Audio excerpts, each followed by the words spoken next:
one nation, indivisible.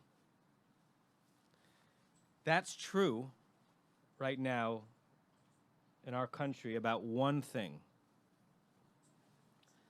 Top Gun Maverick is an unbelievable movie, and 97% of the American population agrees. It's unbelievable, right? There's absolute unity on the idea that that may be one of the great sequels ever. Raise your hand if you've seen it. Does anyone disagree that it's not a good movie? Wallenstein. You know, that's the 1% right over there, right? Really? So we're about to plot you as zealots in just a minute, okay? And we can discuss it after. I have a nitpick with it, but I think it was fabulous. Aside from Top Gun Maverick, can you imagine making something and just earning $1 billion in a week? It's unbelievable. Aside from Top Gun Maverick, our nation, as is not a surprise to anyone, horribly divided on nearly every issue. And it's not just that we're divided, because division, human beings are different, right? Human beings in the same family, the same genetic makeup, who have the same cultural inheritance, often disagree on things. It's not just that we're divided. If we were just divided, that would be a natural human condition. What I'm witnessing, and you can tell me if I'm off base, is that our division has turned into mutual enmity-laden zealotry, where it's not just that we're believers in our own certainties, but we're zealots for them. And every issue, it seems to be a black and white issue for every person, a fulcrum on which our sense that the future and the character of the nation rests. Every issue, every headline seems to be, for so many people, an issue about which, if this politician doesn't vote this way on this issue, they've earned my enmity and my opprobrium forever, not to mention every religious leader and political leader. That's a different scale. It's one thing for human beings on complicated issues to have different opinions on things. It's quite another thing for us to live through what I consider to be endless zealotry. Endless, not extremism of the position itself, but extremism with respect to how we consider our own positions on things and other positions on things. And I wonder how tenable and long-lasting that can be. And I want to lean into what it means to be a zealot for causes. Interestingly, remember, I don't remember if it's in the Lev Shalem, but it's definitely in the old Machzor, that in the Al-Chaitz, you know how the Al-Chait is an acrostic. So at some point, they was turned into an English acrostic to find a sin for each one of the English letters of the alphabets. We are xenophobic. That was well done.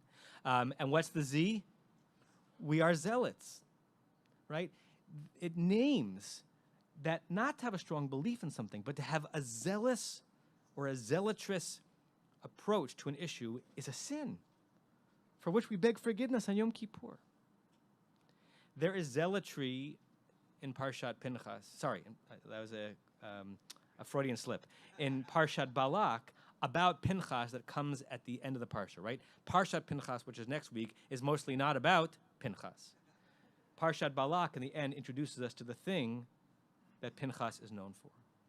There are going to be two parts of this teaching. The first is just going to be a somewhat slow lingering over the 9 verses that tell the story of Pinchas. That lingering can take an hour. It's an extraordinary set of Torah verses, but we're not going to do it in an hour, obviously. And the second is going to be a couple of commentaries that see Pinchas, I think, in 2 different lights. So again, a heads up that we're going to go through this slower than it was laned, but quicker than it should be to get the full color. Does anybody not have a sheet? Hopefully those who are following from home, you don't have a sheet? Or you're just holding your cup up? Okay, you don't have a sheet. Can someone give a sheet to Paul? Okay. Hopefully those of you following from home found the sheets in the email. I'll do as much of it out loud as possible, but some of the sources would require a sheet. And sorry about the typo at the very top. We are not asdat beit am, we are adat beit am. Okay. And it's a day ahead, right? So this is like you already know what tomorrow is going to bring. So that's pretty exciting. Okay, so at the end of the narrative about Bilam the prophet, we have an entirely different story. I'm going to go through this slowly. I will not get to hear all of your answers, but I want you to be thinking about, this is a classic, simple question about Torah. What stands out to you? What would you want to ask a question about if you were in a 90-minute shiur on just these verses? We were not going to get to all of them, but I'm curious if any stand out. I'm going to lead the witness a bit as I go through the slow translation. Vayeshev Yisrael Bashitim. Israel, Jewish people, dwelled, stayed, lingered at a place called Shittim. Vayachel ha'am. Vayachel is either related to the word vayachil, to begin, or related to the root that means to cause something to happen. Vayachel ha'am liznot. It's a very hard three-word Hebrew phrase to translate into a three-word English. Somehow the Israelites, the nation, began to engage in znut, which is licentiousness, prostitution, sexual inappropriateness. El benot Yisrael, to or towards the daughters of Moab. What's that? Moab, another Freudian slip. El benot Moab, thank you. So the women of Moab either enticed the Israelite men, or the Israelite men initiated it, but there was znut going on. Znut is a bad thing, right? Intimacy is not a bad thing, but znut is a bad form of intimacy in our culture and hopefully in most cultures. Vatikrena la'am lezivcheloehen. Interesting jump. It began with znut, which has to do with bodies, right? But immediately the verse says, but this was not just a body problem, this was a God problem. Because those benot Moab, those women of Moab, brought the Am, the nation, close to Vatikrena, called them to Zivchelohen, come daven with us. But davening there was not mincha, it was idolatry.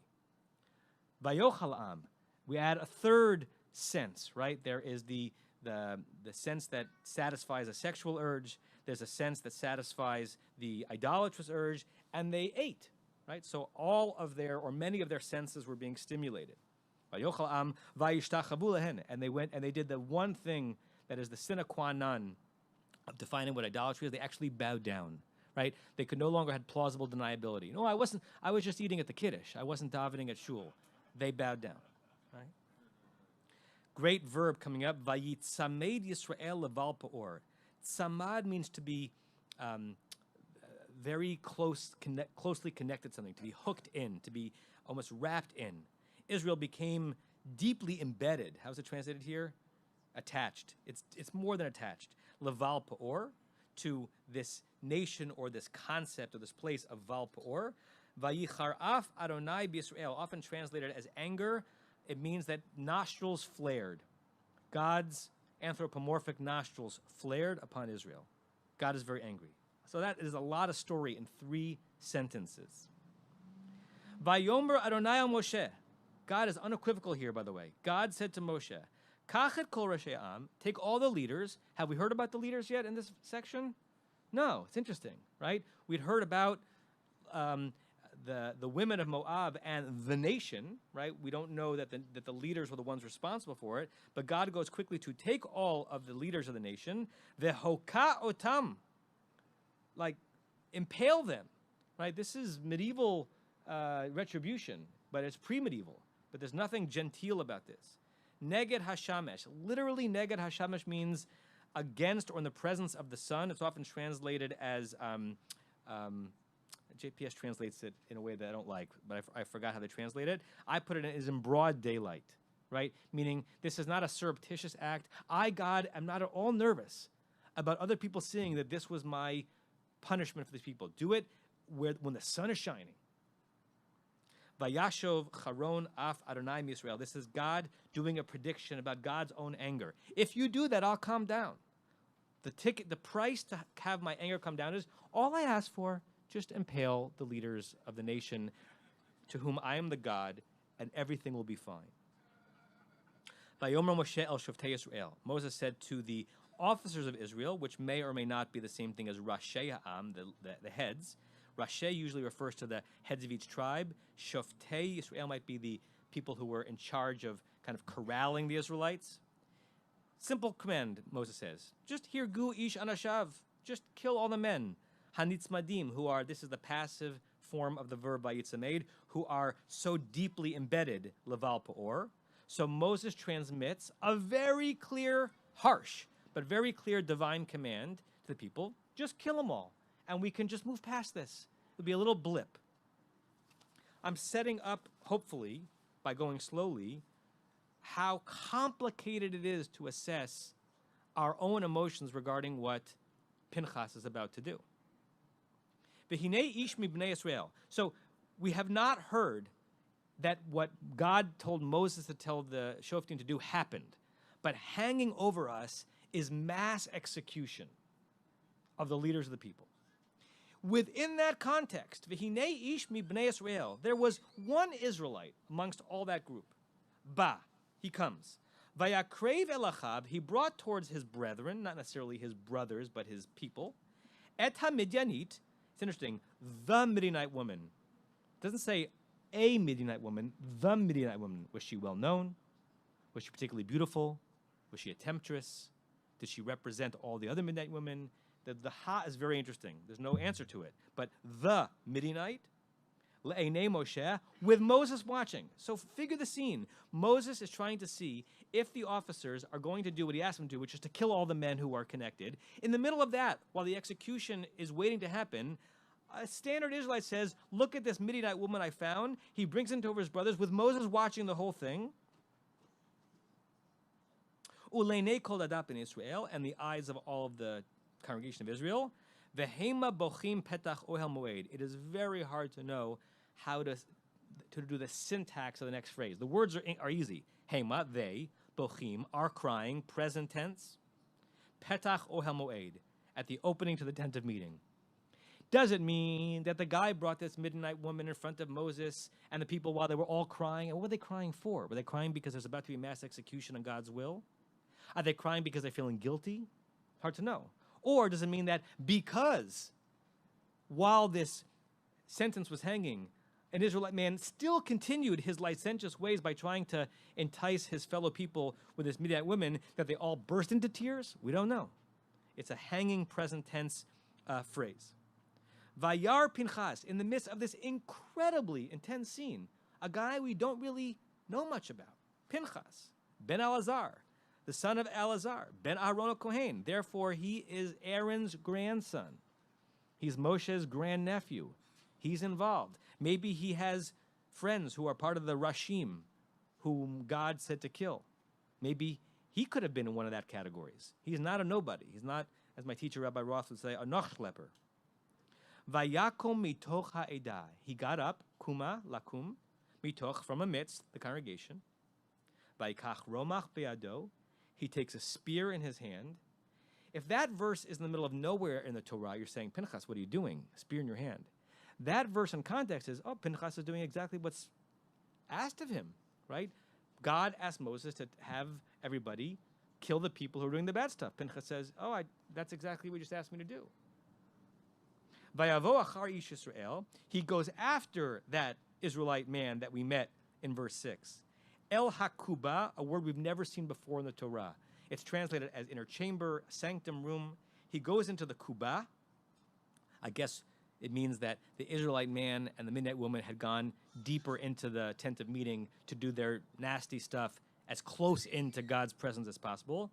Vayid korech nehem, he spears both of them. Et ish Yisrael, the Israelite man, v'et ha'isha, and the Israelite woman, el kovata. Whether you know Hebrew or not, you know assonance and alliteration, kuba and kovata, right? They're really the same word. So they had gone deep in to the most tender part of the community, and he impaled them deep into the most tender part of their bodies. It's often translated as her belly. Interestingly, it's not their belly, her belly, like he aimed for her belly, and somehow the man got speared as well. Vateatzar magifa. As God kind of predicted, the terrible thing stopped. Mi'al b'nei Israel. This actually ended with much less bloodshed than would have been, because God was going to slew many people. Still, many people did die, as we learn in the next verse. Vayu hametim b'magifa. How many people died in this plague? Arba v'esrim aleph. 24,000. Whether we take that number as fact or myth, it's not a minion. It's a lot of people. The Torah is telling us that this cost the Israelites a lot of humanity. Okay. I want to linger on that for an hour, not going to. I want to just pause for a second. What jumps out at you as interesting, worthy of questioning, asking about? I see Sima, and then I see Aaron. And for those on Zoom, I'll try to repeat as much as possible. Moshe waters down what Hashem says, like playing telephone. And I don't think this is the first time that he's kind of taken liberties with interpreting the instructions. So what Sima is saying is that Moshe seems to water down or certainly interpret what God says, and not the first time that Moses is like the first person to offer a midrash. Moses is giving a drash in God's words. A question on the question, in what way do you see verse 5 as watering down verse 4? Is it because it's not the impaling, it's just a more, I don't know, like a more genteel killing? Is that the watering down? That and the Shoftei Israel versus The Rashim. Got it. Okay. So in some ways, whatever happens in verse 5, it's not word for word what God says in verse 4. So Moses is giving an interpretation on God's word, maybe lightening the sentence a bit. Aaron?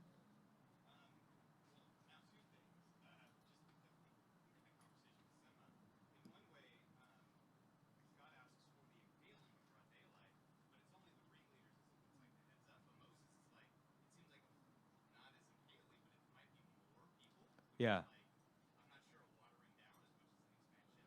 Pause, let me do that one on Zoom, right? So what Aaron is saying is that if you look closely, and we don't know the answers to this, but it's possible that verse 5 takes away the public spectacle, but increases the number, right? From the leaders to, listen, any guy who was caught with a midnight woman, he's gone, okay?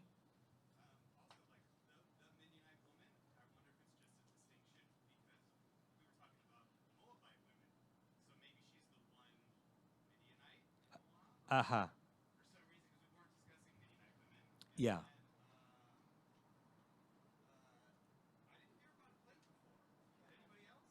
Good. Okay, so Aaron said, first of all, how do we distinguish between Moabite and Midianite women?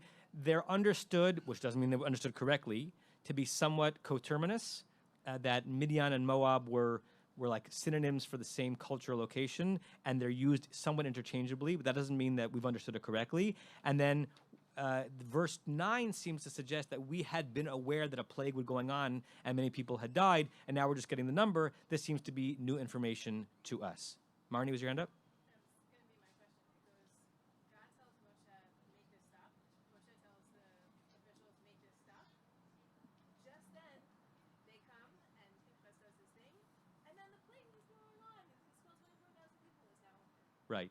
So as a reader, you might think at the end of verse 8, well, that was awful to read, but at least we're done. And then you get to verse 9, 24,000 people died in this? I didn't even know that people were dying in this. I thought that people were sleeping with each other, but not dying. Okay? Two more, and then we're going to go on to the Midrashim. Rabbi Torney?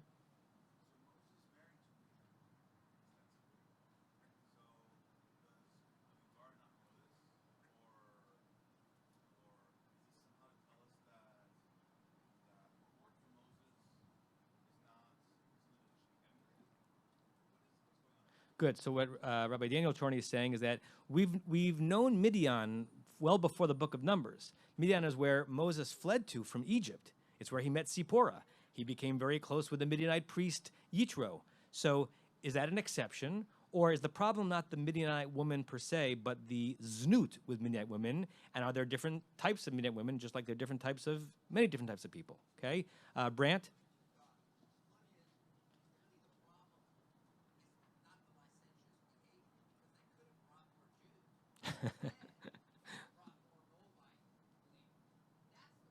Uh-huh.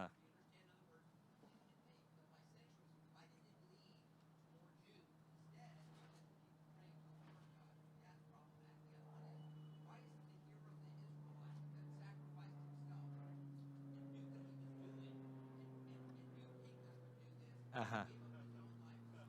So Brant said two things. One is, on some level, if you're going for just numbers, the more licentiousness, the more pregnancies, the more people in your community, right? So why wasn't that looked at differently? And then the last thing, maybe the Israelite man who comes in verse 6 is saying, I'm going to take one for the team. I'm going to do it right in front of Moses, right as Moses is about to slew hundreds of men and do something particularly egregious. I'll die. It'll all be over. The kamikaze, right? Tyson, I can't not call on you. I was just thinking, because we're in the middle of a pandemic, like maybe they were like being intimate with these people that maybe had, some sort of a thing that like when you're intimate with them, that's where the plague is being spread, and you stop doing that, and then the plague starts. Interestingly, so the plague comes from the intermingling of bodies. Okay, Cindy. I know that this repeats itself in the Torah over and over and over again, but I always find it curious that if he is speaking of zealotry, that God's only answer to these problems in the community is murder and death. So what Cindy's saying is, speaking of zealotry, which is the topic we're about to return to, when the people disappoint God, God becomes zealot par excellence and says, "Oh, I know what to do. Kill him," right? Because they're not just erring; they're irredeemably erring.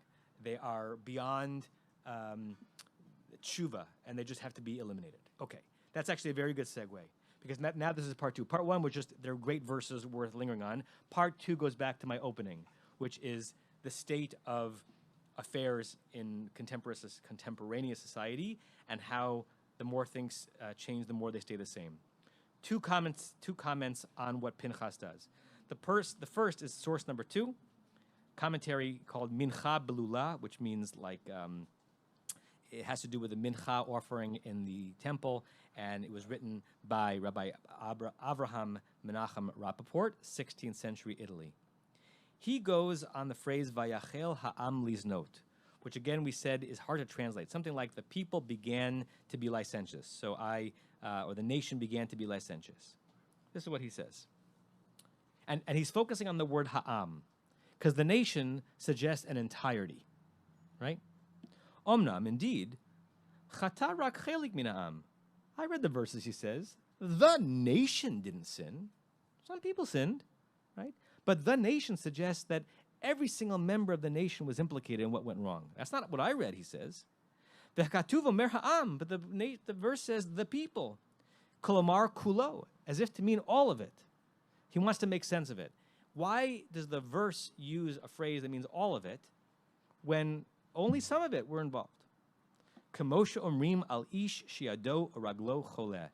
This is, as he says, what people would normally in his 16th century Italian society would say if someone's hand or someone's foot is sick. He used the word sick, not broken. I wonder if he's talking about a gangrene or something. I can't imagine the ways in which 16th century Italian hygiene obtained here. But he's talking about things that would be said around then. If someone's limb is really limited by illness, shehu kulo choleh. He said, around here, these parts, what you say is, that guy is finished. By the way, that might have been true medically, right? That you don't wait for literally the entire body to be about to be dying for you to say, this person is entirely ill. I'm sure we have modern cognates of this. Someone who is, God forbid, ravaged with cancer, but their arms are working pretty well, you still say that person is very, very sick. Because all of them is at risk, even though not every cell is implicated. Even though not every part of their body is not working, you say this person is comprehensively in danger. That's what, according to Rabbi Menachem Rappaport, is going on in this scene. I forgot to tell you this prompt beforehand. With sources 2 and 3, I want to ask you what human urge or what human instinct is being represented by each of these two commentaries, because I think they're coming at it from opposite perspective. So let me put that out there. What do you think he's saying about the story? How has he resolved the question of, wait a second, it wasn't the whole nation, so why does it say the nation? And what urge is it representing that we actually identify with, which doesn't necessarily mean we agree with, but we can identify it? Anyone? What's his resolution? What's the urge? Miriam? Yeah. What he's saying is, it's possible for a portion of an organism, a human organism, an organism of a nation, to be a little bit infected, and for us to be concerned, it's going to spread soon. So, doomsday, we're actually all sick already, unless we excise this out, right? Anyone else, different read on that? I think that's exactly what he's saying here, and he's inviting, I believe, and I'm going to say this with zero judgment because we're going to say the other side soon, he's inviting us to recognize that Pinchas and Moshe and God did what was needed. You had a lesion on the liver of the body. You could say, well, it's just, it's only 3 centimeters on the scan. It's not a problem. But if you don't eliminate it, the whole body will be sick beyond healing soon. Therefore, it takes extreme zealous action to protect the polity. Right? Sometimes that is called for. Sometimes you see something in your family maybe, or in your society that says, this is not just, I disagree with that approach. It is so broken, so beyond, so sick, that pretty soon, if we do nothing about it, the whole nation's going to be sick. Therefore, I am empowered. I am obligated to zealotry. Now, my act of zealotry is not going to look very nice. How I use my voice, I'm trying to be ancient and modern at the same time. Or how I use my spear, that is not going to look very good. But I need to do it, because otherwise, Chol Ha'am, the whole nation, is done for. Hold that in your mind. Turn the page. A later Hasidic commentary called Shem Mishmuel by Rabbi Shmuel Borenstein Sokochov, who was the second Sokochover Rebbe in Poland. I forgot exactly where in Poland it is.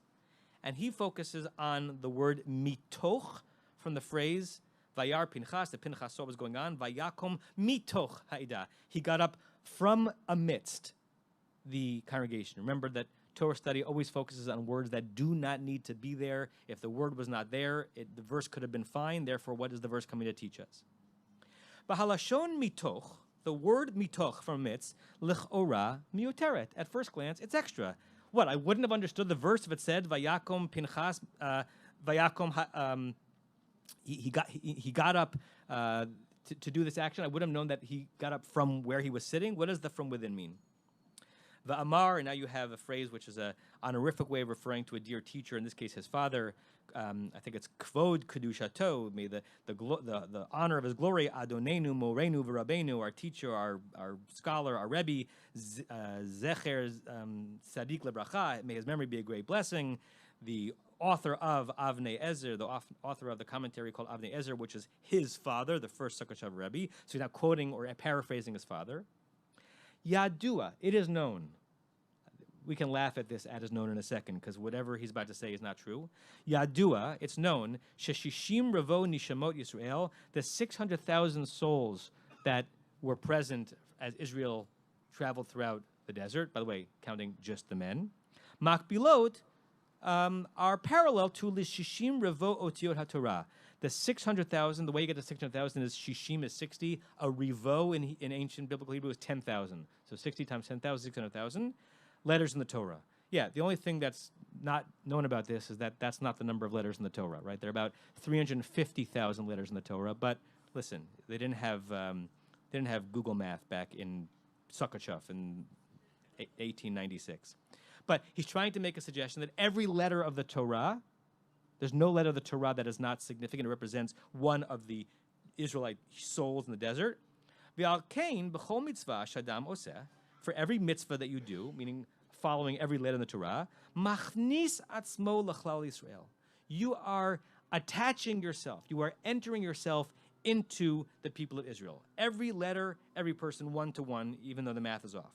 Lachein omrim. That's why he says that we say. This phrase is not very common now. It might have been common in the Hasidic community. It might actually still be common in the Hasidic community now. I don't know.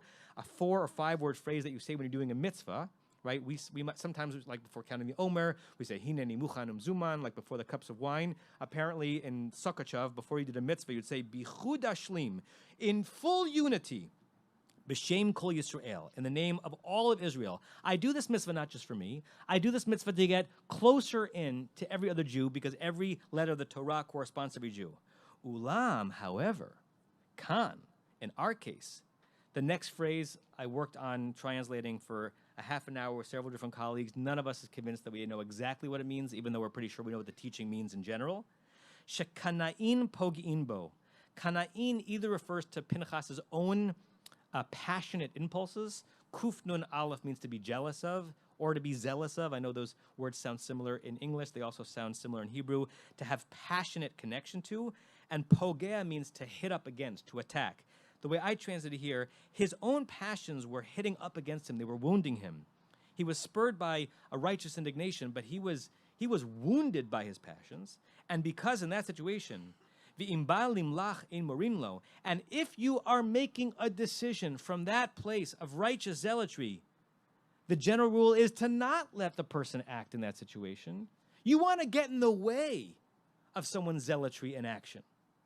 You want to interrupt deciding from the heat of anger or judgment and actual action, which is what we almost want someone to have done to God and Moshe in the scene. You want to erect a barrier, build that wall, between the passions and the actions. Certainly as a parent, right? You want to act.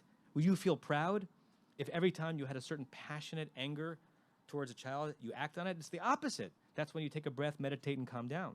That's how I read this. We do not permit someone to do that.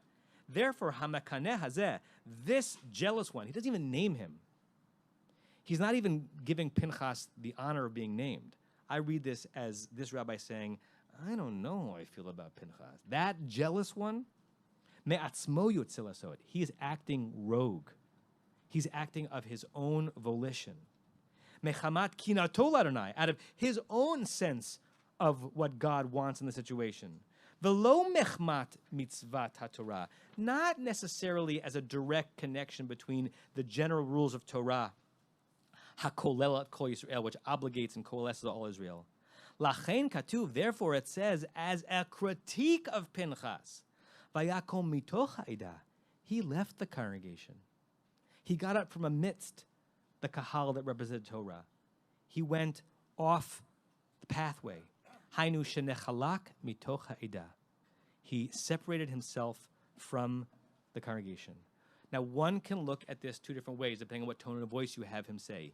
Either he says drastic measures call for drastic behaviors and responses, in which case he kind of agrees with the previous interpreter. Sometimes you have to let the passions protect the well-being of the entire organism. I don't read it that way. I read him saying, yeah, like I suppose on some level the Torah claps its hands afterwards and gives Pinchas a covenant of peace, but I see him as leaving normal thought and normal behavior, doing something that he felt was important because he was so certain about it, that for the moment he leaves Torah. He's no longer one of the letters. He's no longer one of the people. He thinks he is doing exactly what God wants me to do. You can imagine a lot of modern cognates of that. There are plenty of people who do disgusting things that cannot be undone because they are convinced in the moment, this is what God wants me to do. I'm so certain. In our country, so far, mostly, the violently extremist opinions and the extent to which people hold them are mostly not leading to direct bloodshed that people are doing because they believe that God wants them to do it. We're not that far away. And we know in society that that can happen soon after a certainty is allowed to build and build unchecked. Let me pause for reactions before we look at the last source and I bring this up. Gabriella.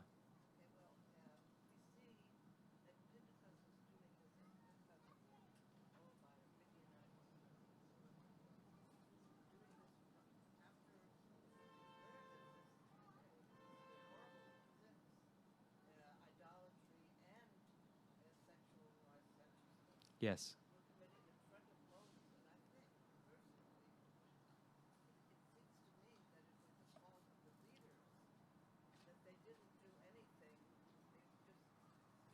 Uh-huh. And in a sense,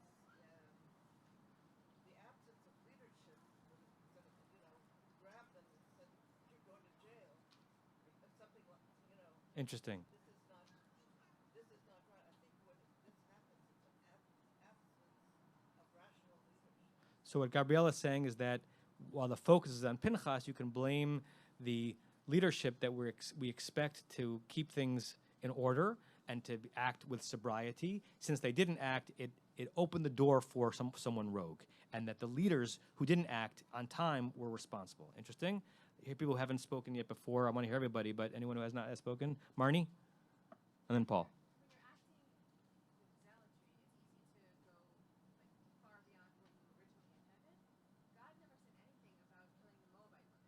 Yeah, fascinating.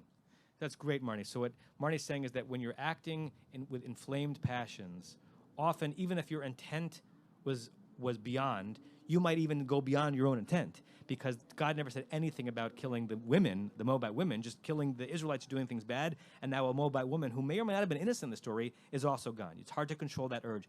Just parentheses, there's a classic midrash on why blood needed to be on the lintel on Exodus night, because if you're an angel being sent by God, don't you have a GPS? Don't you know which houses you're supposed to smite and which ones you're not? And the Midrash says, once the mashchit, the destroyer, is released, even God can't contain it. Even God couldn't tell the angel of death which one to go. There had to be a physical marker on each house. Even God can't destroy God's own destructive urges once released. Paul.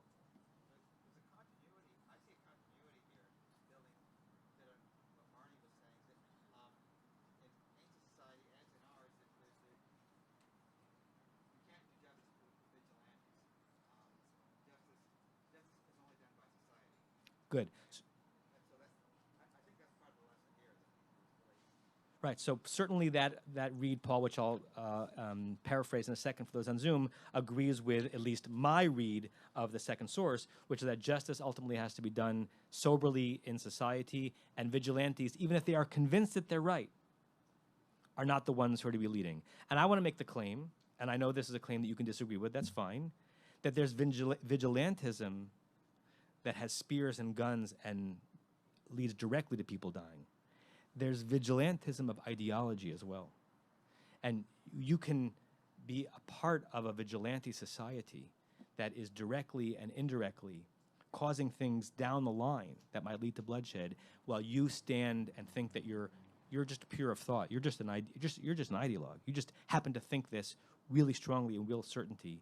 That to me is the precursor to physical vigilantism, which is why I think that the middle ground, as much as possible, even when we're concerned that society is threatened by a cancer, is probably the most accurate way to size up our obligations, although the Mincha Belula, the second commentary read, would disagree. I'm sensitive to the time, and I know this is a topic longer than we really have time for. I want to end with two sections from Talmud in Masechet Sanhedrin. Fourth source. Amar Rav Yehuda Amar Rav. Rabbi Yehuda said the name of Rav. Ein ha'edim chotmin al ashtar. If you're asked to be a witness on a document, you do not agree to sign that document, ele im kain, unless yodim mi chotem imahen, unless you know who's your co-signer. In terms of their character, in terms of what they believe, you don't agree to have your name on the ketubah unless the other witness in the ketubah is someone that you would proud to co-sign with. This is reasonable, right? You want there to be some a shared notion of how law works, of how society operates, and you keep people on the edge by not permitting them to share your honored space on an important document. If they're too far on the outside, sorry, I'm not going to sign with you, right? It's a kind of a non-violent way of saying some people are too far on the outside. I think it's actually a respectable position. By the way, I live that out as I am working with couples towards a chuppah. I make sure that the edim, the witnesses for the ketubah, are appropriate, right? Are appropriate in terms of their connection to Judaism and appropriate in terms of their moral character. What do I really know about their moral character? Not that much, but I ask questions because I think this idea has merit. But the next, a few sections later, we have an intensifying of this idea, which to me is borderline problematic. Tanya Namahachi, we got a similar source found elsewhere amongst Tannaitic material. Tannaitic material means from the age of the Mishnah, and we're talking about this a couple hundred years later in the Gemara. There was a group of people who were known by themselves or by others as Nikiyei Hadat. We are pure of belief. We're perfect. We're angels. We're mystics. And we are the ones who are protecting Jerusalem. By the way, the modern analog to this might be what's called the Neturei Karta. That's that very, very virulent anti-Zionist group of Haredim who live in Jerusalem, and they call themselves the Neturei Karta. We are the defenders of Jerusalem, which means by implication, everyone else, you're destroying Jerusalem. We're the defenders. We're Niki'ei Hadat. And what was their stance? Lo hayu chodmin al ashtar elim ken yodim mi chotem mehen. First, a redux of what we learned before. They wouldn't sign a document unless they knew who was signing with them. Okay, I'm with you. But they went further. Velo hayu yoshvim badin. They wouldn't even enter a court with someone with whom they disagreed, with someone who they thought was on the other side of things. Elim ken yodim yoshev imahen. Unless they knew who was entering that court with them and agreed with them. Not only that, velo hayu nichnasin besudah. They wouldn't have a Shabbat meal. Now I'm modernizing it. They wouldn't deign to have a Shabbat meal with someone who voted that way on that issue, with someone who they sense supported that politician. Not only would they not agree to share their name on a document, they say, I can't even eat chilling with you. I can't sit next to you in shul. We can't say the Shema together because we mean different things when we say it. That's what it means to be nakidat, pure of faith in Jerusalem. Elim ken yodin may save imahem, even though, unless they knew who was sitting with them. I don't know about you. I find this to be abhorrent. The Talmud is unclear. Is it raising it up as a model, like a model of kind of excessive purity but still admirable? Or is the Talmud raising it with a tier, saying, gosh, this certainty in what we believe can be taken to such an extreme that we go from keeping our courtrooms pure to keeping our shuls pure and our Shabbos tables pure? Is that how we want to live? Right? Every one of us seeing everyone else as a Pinchas, or arrogating to ourselves the right to be a Pinchas and picking up the spear of our ideology and forcing other people to basically be injured as a result.